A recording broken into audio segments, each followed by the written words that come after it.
ठीक है, अब इसमें किसी को डाउट है?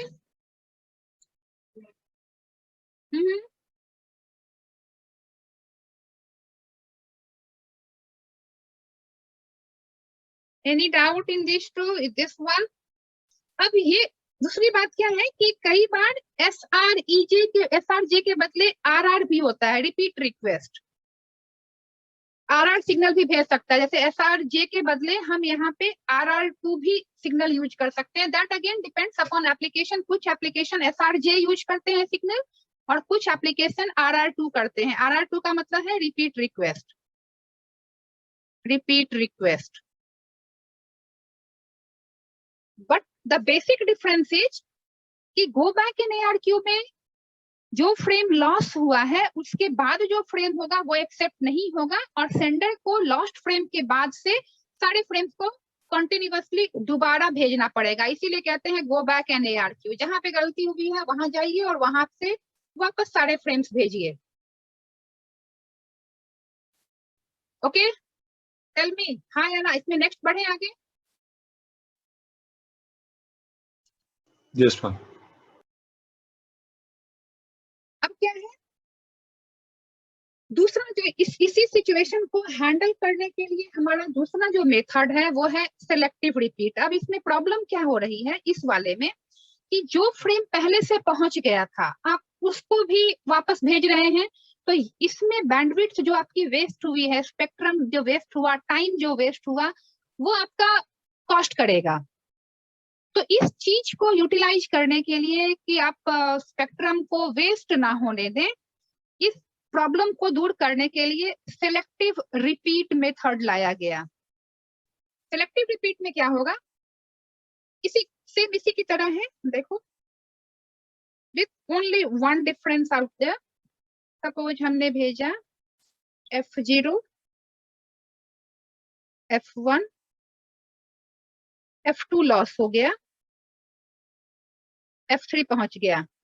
तो सिलेक्टिव रिपीट में क्या करेगा, F3 एक्सेप्ट हो जाएगा, F0, F1, F3, F3 will be accepted, ये एक्सेप्ट हो जाएगा।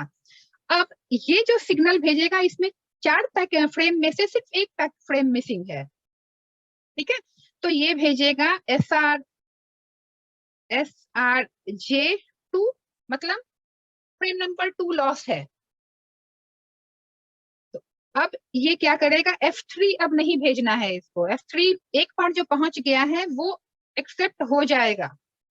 अब ये वापस भेजेगा सिर्फ 2, 3 नहीं भेजेगा बिकॉज 3 यहाँ पे एक्सेप्ट हो चुका है। It will send F2, F4, F5 and F6। तो सिलेक्टिव रिपीट का मतलब है कि जो फ्रेम लॉस हुआ है सिर्फ आप उसी को, सिलेक्टेड फ्रेम को रिपीट करेंगे, वापस सबों को रिपीट नहीं करेंगे। That is the difference. F3 यहाँ पे वापस भेजा गया, यहाँ पे F3 वापस नहीं भेजे जाएगा। जो जो फ्रेम मिल गए वो सब एक्सेप्ट हो जाएंगे, जो फ्रेम लॉस हुआ है सिर्फ उसी का रिपीट टेलीकास्ट होगा, रिपीट ट्रांसमिशन होगा, and it will save the time and spectrum. बोलो, इज इट ओके? क्लियर सम है दोनों टेक्निक्स?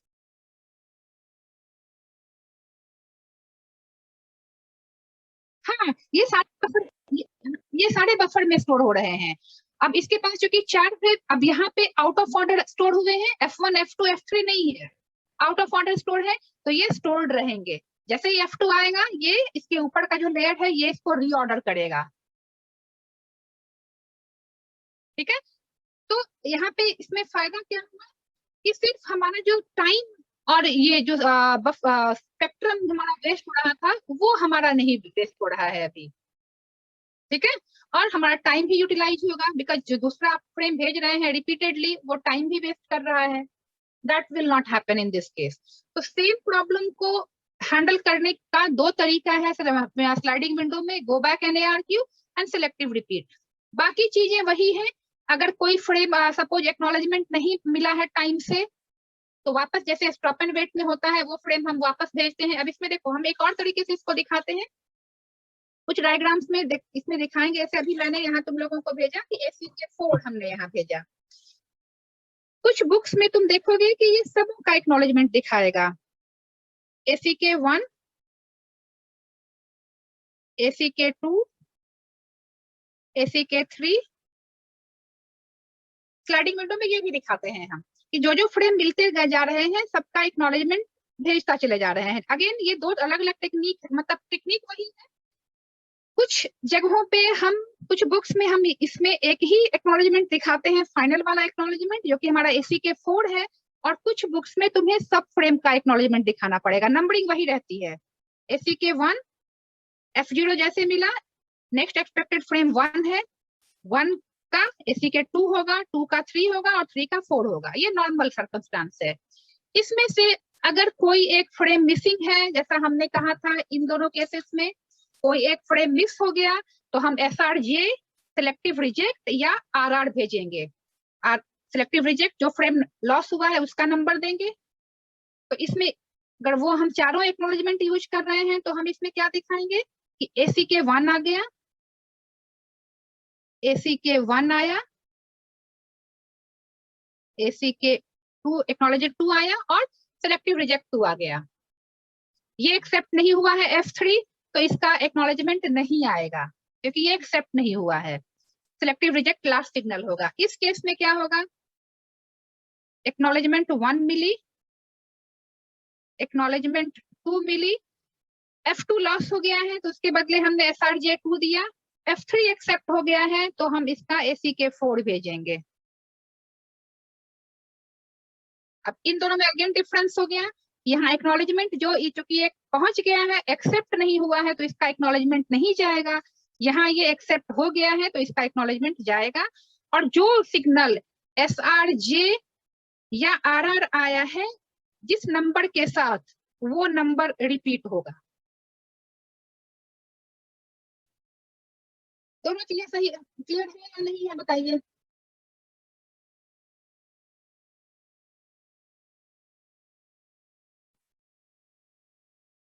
कोई क्वेरी इनमें? तो हम ये दो डायग्राम दोनों तरीके से दिखा सकते हैं कि हम सारे का एक्नॉलेजमेंट दिखाएं या एक सारे का एक्नॉलेजमेंट नहीं दिखाएं, जो लॉस हुआ है सिर्फ उसका सिलेक्टिव रिजेक्ट दिखाएं। एक ही चीज समझ, एक ही चीज होती है। तो we can use both way. तो मैं तुम लोगों को जो नोट्स भेजूंगी जिसमें मैं सारे एक्नॉलेजमेंट दिखा दूंगी, क्योंकि ये बड़ा कन्वेंशनल मेथड है लिखने का कि हम सारे का एक्नॉलेजमेंट दिखाते हैं, सो दैट ये कंसेप्ट बिल्कुल क्लियर हो जाए डायग्रामेटिकली। तो this was our flow control at data link layer. इन दो तरीकों से हम कंट्रोल करते हैं। नाउ नेक्स्ट टॉपिक जो हमें इसमें पढ़ना है वो है, लेट मी, अच्छा, इसमें एक और चीज, एक कई बार क्वेश्चन पूछा जाता है, पिगी बैकिंग। पिगी बैकिंग, ठीक है। पिगी बैकिंग क्या होता है कि देखो, ये तो हम एक तरीके से पढ़ रहे हैं ना कि इसको सेंडर मान लिया, इसको रिपीटर रिसीवर मान लिया। ये हम एक बड़ा डेडिकेटेड तरीका मान रहे हैं कि ये एक सेंडर है, ये एक रिसीवर है। ये तो कब है कि जब सिंप्लेक्स है, मतलब वन वे ट्रांसमिशन है। लेकिन जब हम फोन पे बात कर रहे हैं तो ऐसा तो नहीं है कि एक ही तरफ से डेटा जा रही है। सेंडर रिसीवर को डेटा भेजता है और रिसीवर भी सेंडर को डेटा भेजता है ना? बोलो। Yes ma'am. ऐसा तो नहीं है कि हमारा सेंडर डेडिकेटेड है कि ये कि हम यही भेजता रहेगा और ये एक्नॉलेजमेंट बस भेजेगा। जब हम फोन पे बात कर रहे हैं तो सपोज ये दोनों यूजर हैं, ये इसको डेटा भेज रहा है, तो उस समय ये भी तो इसको हो सकता है कुछ बोलेगा, ये भी तो डेटा भेजेगा। तो उस केस, है ना, तो उस केस में हम क्या करते हैं, उस केस में हमारा यूज होता है पिगी बैकिंग।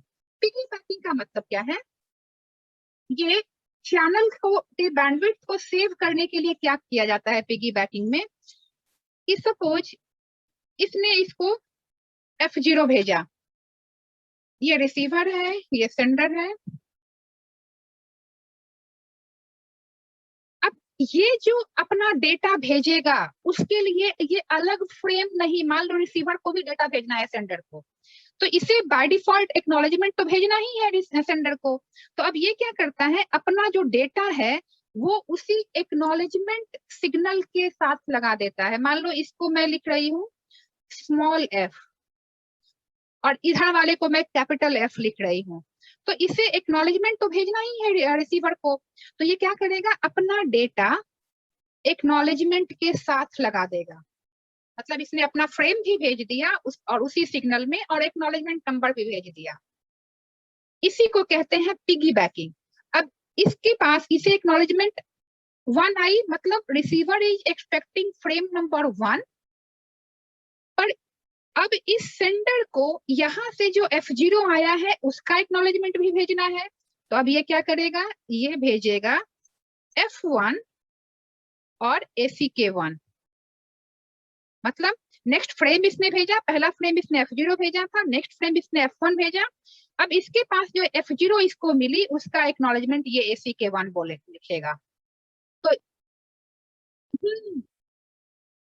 इसी इसी टेक्निक को कहते हैं पिगी बैकिंग। ठीक है, तो इसको यहाँ पे ऐसा नाम क्यों दिया गया? पिगी पिगी में क्या होता है, एक एक पीछे एक लगे रहते हैं ना। पिगी बैकिंग मतलब, पिगी बैकिंग का मतलब होता है one after another. You are utilizing pipelining basically. You are pipelining the task. ठीक है, अपेंड करना, एक के पीछे एक लगाना, that is piggy backing. Piggy backing का मतलब ही वही होता है, पाइपलाइन करना। तो wherein we are pipelining, pipelining का मतलब क्या है, ओवरलैप करना ना कामों को। इंस्ट्रक्शन पाइपलाइनिंग तुम लोगों ने पढ़ा था, जिसमें हम ओवरलैप करते थे कामों को, तो utilise optimise the task. Instruction pipelining याद है? No, overlapping of task. तो यहाँ पे एक्नॉलेजमेंट के साथ हम उसी डेटा को भी जब ओवरलैप कर दे रहे हैं तो that is called piggy banking. ठीक है, राइट। कोई क्वेरी है इसमें तो पूछ लीजिए। डायग्राम में नंबर्स बड़े जो ध्यान से बनाना है, जो नंबर्स हम यूज कर रहे हैं एक्नॉलेजमेंट का और रिजेक्ट का, ये इसको केयरफुल होके रखना है तुम्हें। अब इसमें हमारा जो नेक्स्ट हम पढ़ेंगे data flow, data link layer पे नेक्स्ट टास्क की जावर MAC, media access control. Next task हमारा होगा इसमें मैक। तो अगली क्लास में हमें मैक पढ़ना है डेटा लिंक लेयर का। मैम अभी करेंटली कौन सा वर्जन यूज हो रहा होगा? किसका? अभी for the time being in सब में से, इन सब डेटा कंट्रोल में से। सेलेक्टिव रिपीट यूज होता है, दिस वन। ओके। ठीक है, और when it is duplex, full duplex transmission, तो ऑब्वियसली पिगीबैकिंग यूज होगा। because okay. anyway we want to optimize the resources in terms of time, in terms of spectrum and storage and everything. हमें optimise करना है। ठीक है, okay ma'am. तो यहाँ तक किसी को कोई क्वेरी है तो पूछिए।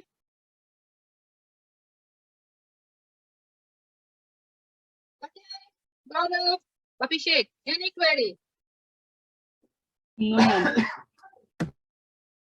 नहीं, चलिए, वेरी गुड।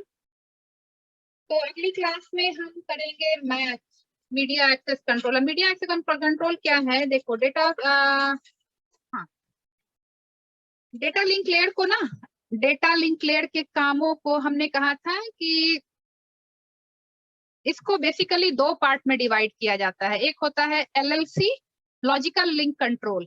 ये जो 2 टास्क हमने पढ़े, फ्लो कंट्रोल और एरर डिटेक्शन, फ्लो कंट्रोल और एरर डिटेक्शन, ये सब दोनों LLC के काम है। ये किसी डेटा लिंक लेयर के ही पार्ट है, मतलब हमने इसमें भी वर्क डिवीजन कर दिया है। और दूसरा जो पार्ट इसका होता है काम, वो होता है मैक, मीडिया एक्सेस कंट्रोल।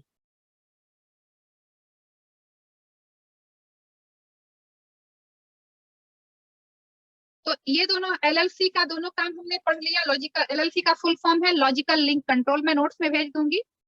और इसका मतलब है मीडिया एक्सेस कंट्रोल। इसके दोनों काम हमने पढ़ लिए। Now we have to study MAC, media access. ये भी बड़ा फुल फ्लेश टॉपिक है, काफी सारे मेथड्स हैं इसके अंदर। ये हम अगली क्लास में करेंगे। चलिए ओके देन। और तुम लोग सॉल्यूशन बना करके मुझे भेज देना, अजय, अभिषेक, गौरव। Okay ma'am. हाँ, और अभिषेक कोई डाउट होगा तुम लोग आपस में पहले कंसल्ट, नोट्स को गो थ्रू कर लो, कंसल्ट कर लो, और नहीं हो फिर मुझसे पूछ लेना, बट भेज दो मुझे question. Then thank you so much, good night, Wednesday. Good night ma'am.